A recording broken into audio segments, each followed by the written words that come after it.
Well, let's move on to other news then, right? Also tonight, a Bob Norman investigation looking at ties between a notorious political dirty trickster and the Broward Sheriff's Office. After the IRS filed a $1.5 million lien against that operative Roger Stone, Bob Norman tracked him down in a Local 10 one and only exclusive. Low-class way to operate.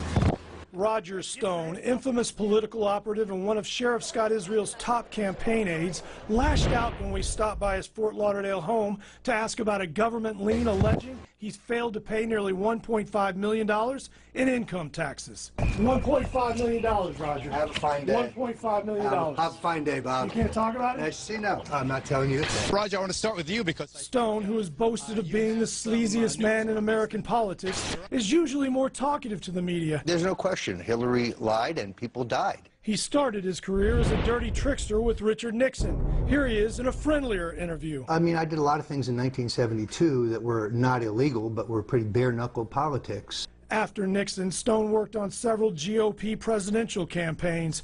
Bob Dole's campaign fired him in 1996 after Stone was involved in a sex swinger scandal with wife Nydia. During the 2000 Bush-Gore recount, he claimed to have orchestrated the GOP's so-called Brooks Brothers riot at the Miami-Dade Elections Office. And he gained local notoriety when he joined forces with now-imprisoned Ponzi schemer Scott Rothstein as his political director with an office at the RRA firm. It was highly suspect for quite a period of time. With Rothstein, Stone worked to help elect Sheriff Al Lamberti over Scott Israel in 2008. According to the Sun Sentinel, Stone called Israel a, quote, unqualified punk, a racist and thief. Democrat voter alert. Israel attacked Lamberti for working with Stone. America's dirty trickster-in-chief, who worked for Nixon and Bush, is now helping Al Lamberti. Al Lamberti sold his soul to the Bush hatchet men. Don't be fooled. Vote for Democrat Scott Israel for sheriff. But in 2012, Israel joined with that same hatchet man. Congratulations, Sheriff.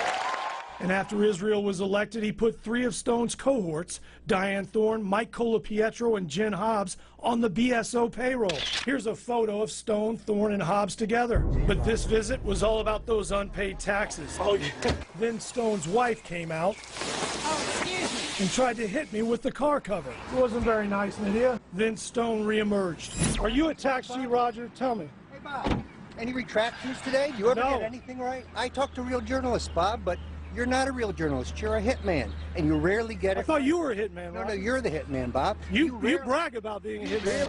But he's also a self-proclaimed GOP hitman. You've described yourself as a GOP hitman. Even on his own website, Stone flaunts the label. And when our Local 10 photographer leaned in for a better shot, sure enough, Stone hit. Hey, get your hands off the camera, Roger. You're trespassing, Bob. Get off my property.